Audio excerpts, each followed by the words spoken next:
لہٰذا یہ چیز میں کھل کر کہنا چاہوں گا تمام لوگوں سے جو یہاں موجود ہیں اور ان طلبہ سے بھی جو کسی بھی ادارے سے تعلق رکھتے ہیں، ایک نئی قسم کی وبا عام ہے، وہ وبا ہے ادارے کی عصبیت، ادارے کی عصبیت۔ اور اس عصبیت کی بنیاد میں بھی، اس عصبیت کی بنیاد پر ہمارے درمیان انتشار ہو رہا ہے۔ میں یہاں پر چاہتا ہوں کہ ہم سب اس بات کا اعلان کریں کہ ہم اور آپ ایک ہیں،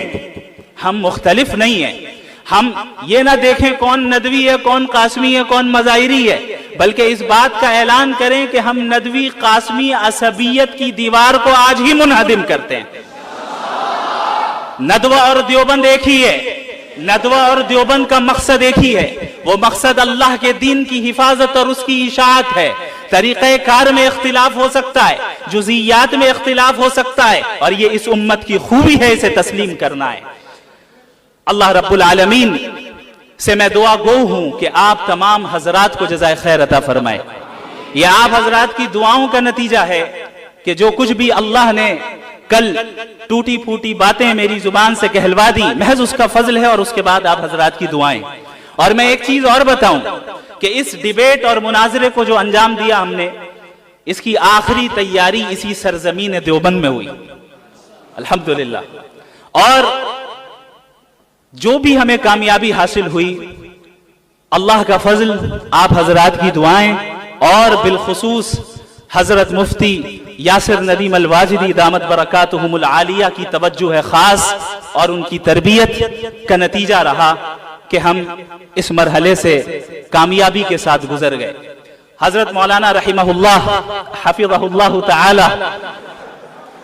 رحمہ اللہ لغوی اعتبار سے کہنا صحیح ہے، اللہ ہم سب پر رحم کرے، ہم سب پر رحم فرمائے۔ حضرت مولانا حفظہ اللہ تعالی سے میں نے، جو ہمارے وہ شخص تھے جن کے ساتھ مناظرہ ہوا، جب میں نے یہ ارادہ کیا کہ انہیں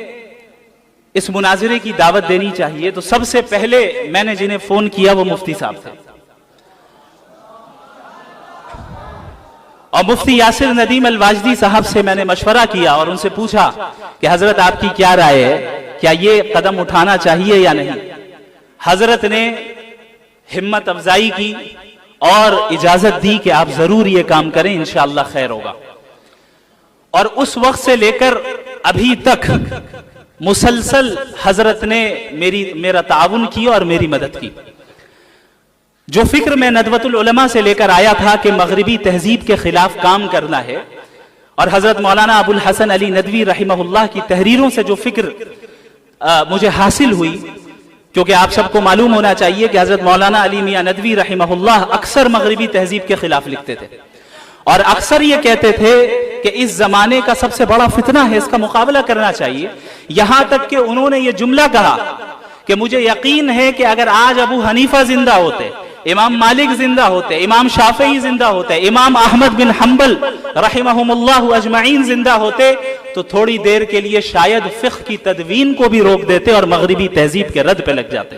یہ اللہ کا فضل ہے کہ اللہ رب العالمین نے دارالعلوم دیوبند کے فارغ اور ملک کے بلکہ عالمی سطح کے معروف اسکالر جناب مفتی یاسر ندیم الواجدی کا انتخاب فرمایا کہ وہ اس محاذ پر ایک پوری ٹیم تیار کریں۔ لہذا ندوۃ العلماء سے فراغت کے بعد میں نے حضرت مفتی صاحب کے پاس تحافظ الملاحدہ کا کورس کیا، اور یہ جو 2 سالہ کورس تھا، در حقیقت اس کورس کے ذریعے سے ہی راستے ہموار ہوئے، اور مجھے پتا چلا کہ جو فکر میرے اندر ہے اس کو عملی جامہ کیسے پہنانا ہے۔ اللہ رب العالمین انہیں جزائے خیر عطا فرمائے۔ میں اکثر کہتا ہوں کہ حضرت کا احسان میرے اوپر اتنا زیادہ ہے کہ جس طریقے سے امام ابو یوسف کے لیے ابو حنیفہ تھے، جس طریقے سے ابن قیم کے لیے ابن تیمیہ تھے، ٹھیک اسی طریقے سے میرے لیے حضرت مفتی یاسر ندیم الواجدی دامت برکاتہم العالیہ ہیں۔ اللہ رب العالمین ان کی عمر میں برکت عطا فرمائے، ان کے فیض کو عام فرمائے، ان کو صحت عطا فرمائے، اور ان کی